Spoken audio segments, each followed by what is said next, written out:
Nomor punggung 10 Juventus telah bersanding di banyak pemain legendaris.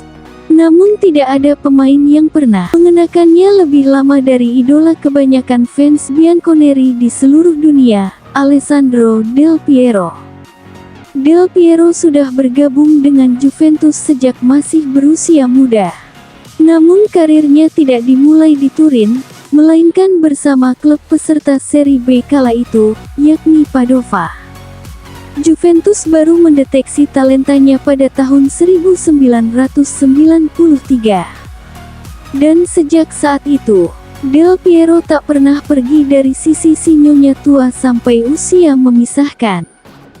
Del Piero pergi di tahun 2012 dengan catatan 705 penampilan dan 290 gol dalam semua ajang. Tentu saja, Del Piero bisa bertahan di Juventus bukan hanya karena faktor kesetiaan, melainkan juga kualitas. Del Piero dikenal sebagai pemain kreatif hingga sang legenda kehormatan. Del Piero dikenal sebagai seorang penyerang handal. Namun, ia justru memulai perjalanannya di dunia sepak bola sebagai penjaga gawang. Hal ini dikarenakan permintaan dari sang ibunda, Bruna. Ia tidak mau melihat Del Piero berkeringat terlalu banyak. Namun sang saudara, Stefano, meyakinkan ibundanya bahwa Del Piero memiliki potensi besar sebagai seorang penyerang. Karir profesionalnya sendiri dimulai di Padova. Tetapi, sebelum itu, Del Piero pernah memperkuat San Vendemiano selama 6 musim di skuad mudanya.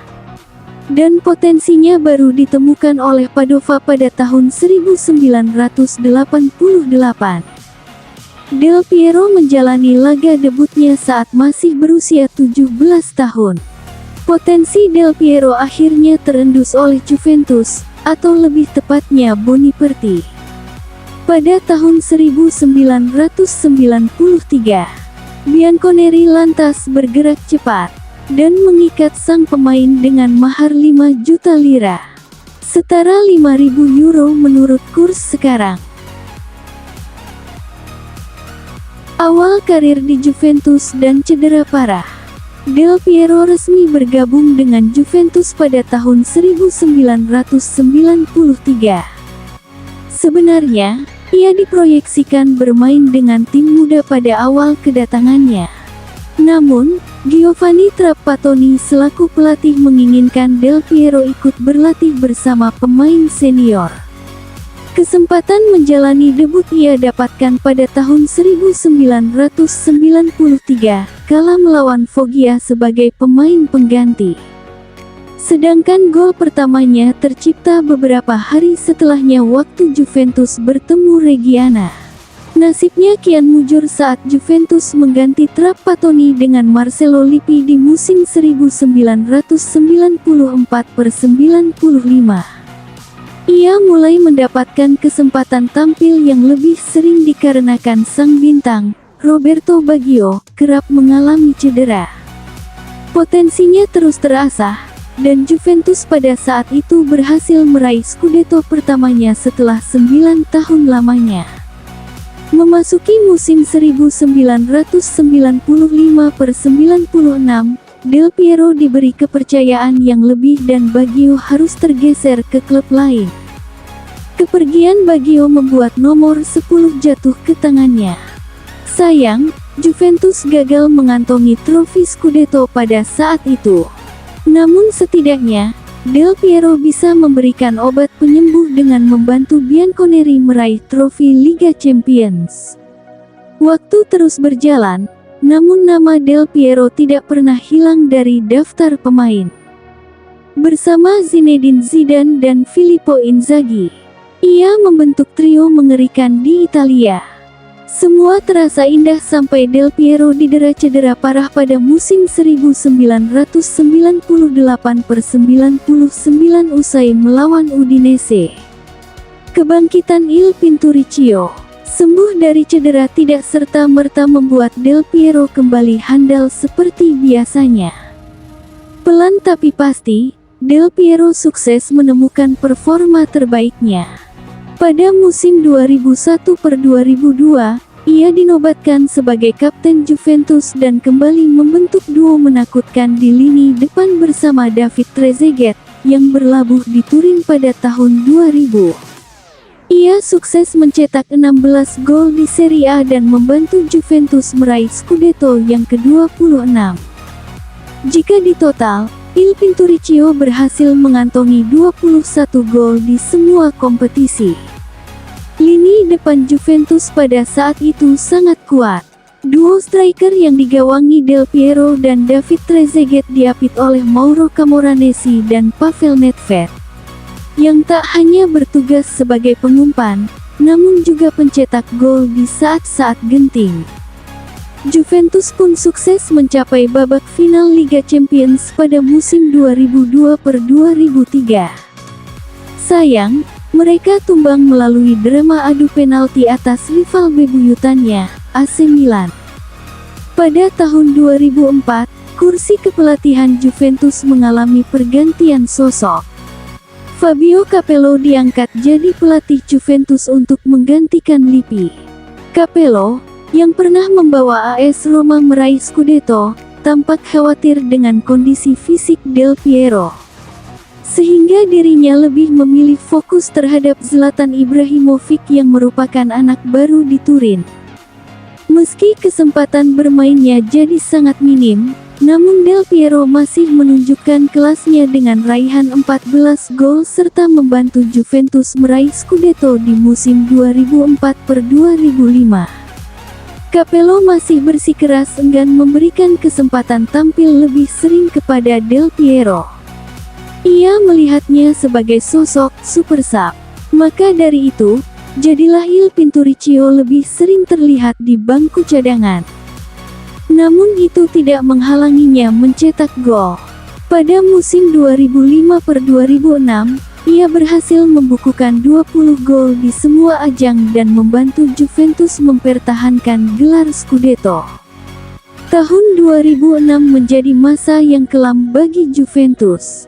Dalam sekejap, mereka yang berstatus juara bertahan Serie A harus memulai semuanya dari dasar klasemen kasta kedua, Serie B.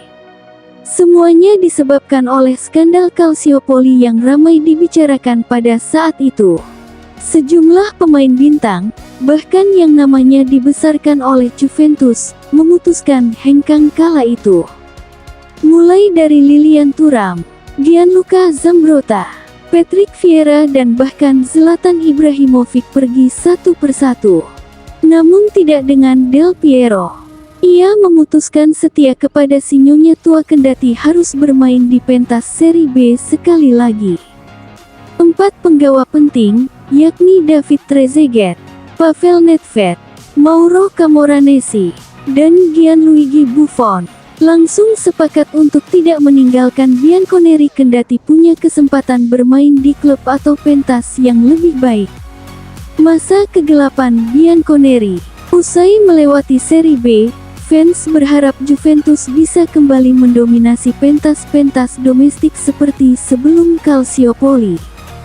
Namun alih-alih menjadi juara, Bianconeri justru mengalami kesulitan untuk menyaingi tim seperti Inter Milan yang kala itu sedang berjaya.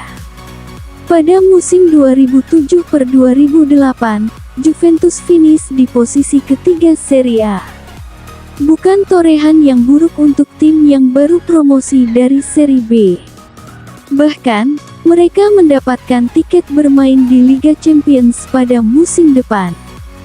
Masa-masa kelam Juventus terjadi setelahnya. Pemain penting seperti Pavel Nedved, David Trezeguet, dan Mauro Camoranesi serta Del Piero sendiri sudah mulai menua. Generasi skuad gagal dilakukan dan Juventus harus menerima getahnya. Selama 2 musim mereka harus menyelesaikan Serie A dengan duduk di peringkat ke-7. 3 pelatih yang menukangi Juventus pasca pemecatan Ranieri gagal memberikan hasil. Sampai kemudian mereka bertemu dengan salah satu legendanya, Antonio Conte. Penutup yang indah.